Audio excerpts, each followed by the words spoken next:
creek means to me a big pile of misery. That's what it is to me. Lee Moody, that's who I am. Oh, it's 11 years I've lived in the creek now. What brought me here? I guess Melanie brought me here, really.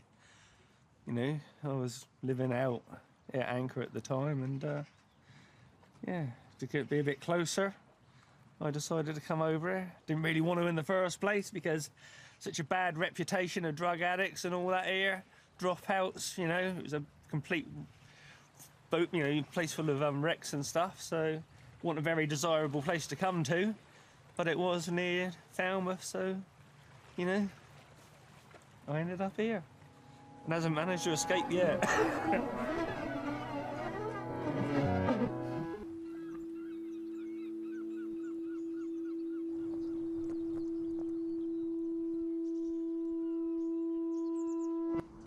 My name's Mel Williams.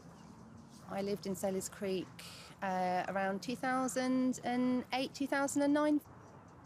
I was living in a house in Falmouth and I was really struggling to pay my rent. I met Lee and he said, why not build a houseboat and then you can rent it off me very cheaply and that would be therefore affordable housing.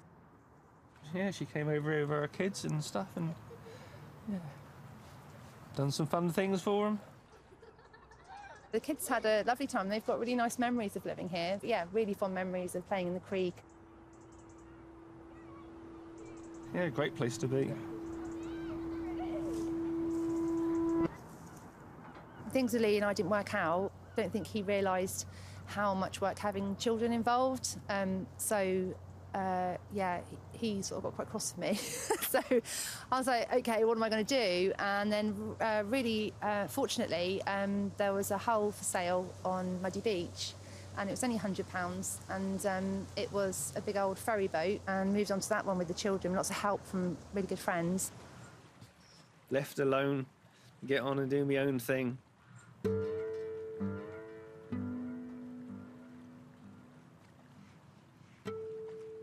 The last few boats that were here left and yeah, and it was just me here in the creek. You know, nature started to come into the creek then and started to see things that I hadn't seen before. And, yeah, no, it's great to watch it. It's great to be part of it, day and night, listening to it all.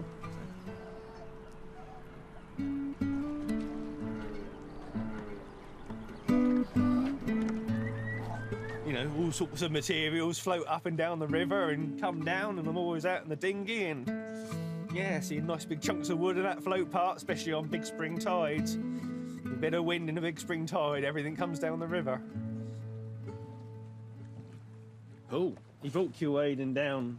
Yeah, I got to know him. Then the years go by and we found out that we were quite useful for each other. You know, I'd help and he would help me and, yeah, worked really quite well.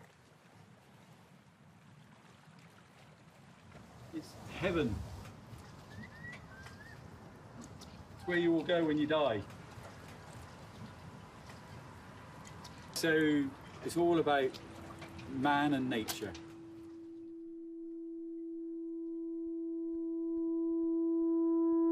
I think it's the answer to all our problems. This boat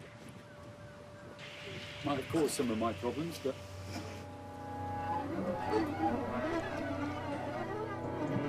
a normal day, not a breath of wind, neap tides, nothing. There was no reason at all that, you know, would have brought the tree down.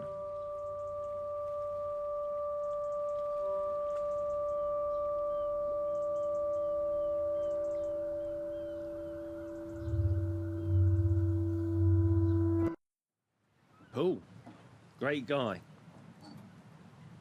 Shame he died. Yeah, I'd really like to talk about Paul, but I don't want to talk about Paul's death. I want to talk about Paul's life, and I want to talk about what he was. And he was a real doer, and when he was around, all things seemed possible. I'm Andrew Marston, and I'm one of the directors of Sailors Creek CIC. So Sailors Creek CIC, its fundamental is to try and clean up Sailors Creek. I'm Loz. I've lived on the river for nearly 30 years now. Mark and I had stood under the same tree 2 hours beforehand. Yeah, and just looked at the creek standing under that tree, so that was scary. Yeah. Hi, I'm Mark Cann. I'm a local shipwright. Yeah, so the making safe is really the issue with the trees. Those beautiful oak trees that are hanging over the creek, the rocks and the substrate below them is heavily eroded. And I took the fire brigade down here to come and have a look, and they met Lee. The leader of the watch was so helpful. He was saying, we can't change the past, but we can change the future. And he said, we're not here to tell you how to live, but we are here to make you as safe as possible. I thought it was a really lovely way of putting it. I don't want protection of being here, no, and I don't want people here. Everywhere could kill you, you know. Yeah, a tree fell down, done lots of damage to me, you know, my stuff. But, you know, the chances are you can't get, you know, out of a pub across the road without getting run over, innit? So, you know, ever what danger I'm in here is nothing compared to being over in society. So, yeah, if you're asking what would happen if a tree came down on the boat, say, is property, are we liable for that? Yeah, we are, and that's why we're insured, and we've got to obey the tree survey, and the tree survey report says you've got to chop down all overhanging trees. But if we chop down all the overhanging trees, there'd be an outcry about the trees all disappearing. There's no way Paul would want those trees cut down. No way at all. So we're getting another tree survey done with a less interventionist approach, and maybe we can leave some trees but guide the footpath away from them. But then we're going to do that with a pontoon, with a walkway along it. And the word pontoon makes people think we're putting houseboats in, so that engenders a reaction. So you've got to approach really softly and softly on it. They're going to destroy a whole ecosystem that's here. That's what they're going to do. You know, what some rich boy has decided how nature should be? No, that's wrong. Absolutely wrong. So it's an interesting question, what legal rights, what moral rights, who's right? At the moment, there is absolutely no respect for the water, the environment, or anybody else's usage of the creek by the current resident. I don't think that's fair. I don't think that we should be accepting pollution. And then the Environment Agency get involved, and you can't do this and you can't do that. So everything I done, you know, basically became bad. Yeah, there's the legal rights and wrongs, and then there's the moral rights and wrongs of things, but we're all just interacting with it, and whatever we do has an effect. I've got no actual legal right to be here, not anymore. Money's not important, no. The reason I've done it all like this is they are valueless. You know, that's the whole idea of the way I live, is to try to make things possible without money.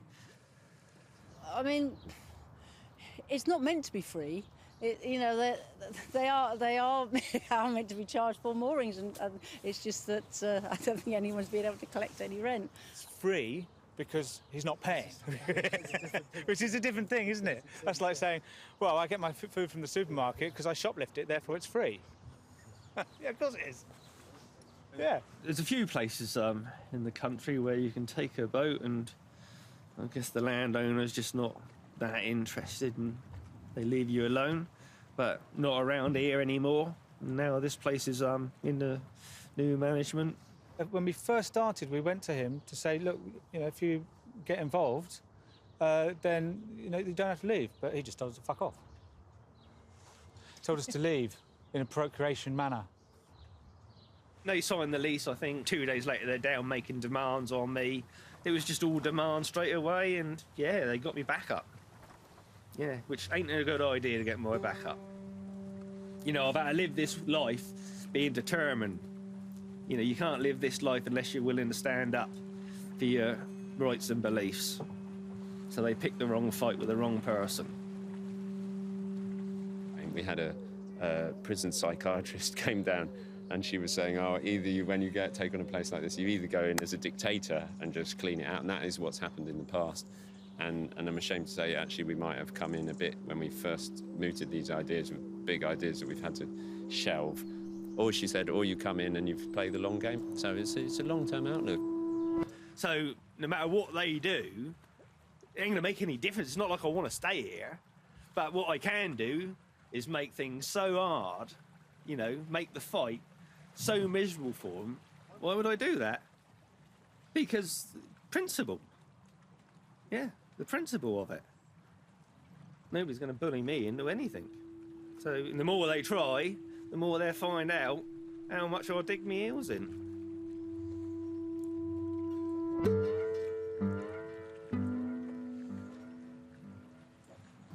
When I look at all the houses, I think, God, look at all those bad people doing bad things to the environment. If I went over there to live, I'd have to have a top floor flat so I could jump out the window. There is room in this world for people to live in different ways, and, you know, each to their own. I do worry about the future of liverboards along the river. Yeah, I hope that they're not something that we're going to lose as well, because, yeah, it's an alternative way of living. There's a growing community of people who are just forced out of the housing ladder. There's no way they can afford to pay £1,000 a month for rent. So they live in vans, they live in shepherd's huts, and they live on boats. Boats is a very affordable way of living, but it's all about the mooring.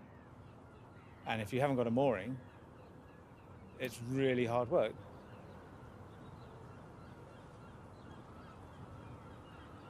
It has always been a place where boats have come, especially old wooden boats, have come here and have died. It's very true.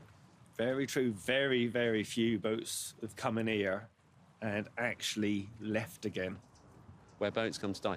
I don't think that's true. I think Sailors Creek could be that. It could also be where dreams come to die, or get mutated, or get becalmed. It's where dreams get becalmed, perhaps. And we'll see as our dream as well might become becalmed. Is it always about a particular dream? What about something that's right or wrong? Yeah, I'll sacrifice everything for what's right. Well, or in my mind, you know, what is right or wrong, what people can and can't or should and shouldn't do. What I feel about Sailors Creek is in many ways it's a microcosm of bigger things, of society, of how we interact as a species with the planet. Here's a bit of nature that for thousands of years, people have come and interacted with, and they've left wooden boats that rot and then later metal boats that rust. And it's only in the last 40 years that it's fallen out of, if not harmony, at least a cooperation and a coexistence. And now it's strewn with industrial debris and leisure debris, but that's mainly it, as of our lifestyles. And you can attribute it to the people there or not, but how we deal with it both as us as a little cooperative or as a community in Flushing, is a real test. It's a test of how society deals with the most vulnerable people. It's a test of how we deal with our mess, that we've just gone, oh, we'll buy a new leisure boat and we'll give the old one to someone else, and then it will go down the chain and it'll end up being sold for £1 to someone who can't look after it. Surely, like, you know, civilization needs wild places. Let the wild have somewhere. You can't just keep raping Mother Nature. Let her have... It's a tiny little spot, a tiny little bit of land. Why can't nature have at least one little part of this planet? You know, she's got herself sorted here now. Yeah, just let her have it. If you listen to the creek, it will teach you things. But I think your analogy with rivers is quite interesting, because they're only imaginary concepts. We see them because we see them through time, but one bit of water moves from there down to the end, and it's never the same. Things aren't static, they're always changing. And if you rewound 10 years, you'd find a different creek, and you wind on 10 years, you'd find a different creek. And that's our choice now. So yeah, it's trying to teach us, slowly. You've either got the leaves on the trees or not the leaves on the trees. You look out, you watch nature. And yeah, what do you think? Poetry. Everything is a poem. Yeah, I got a poem. I'll give you. I've got a little short poem because it's better that way. So there's Spike Milligan. The sky is full of holes that let the rain in. The holes are only small, which is why the rain is thin.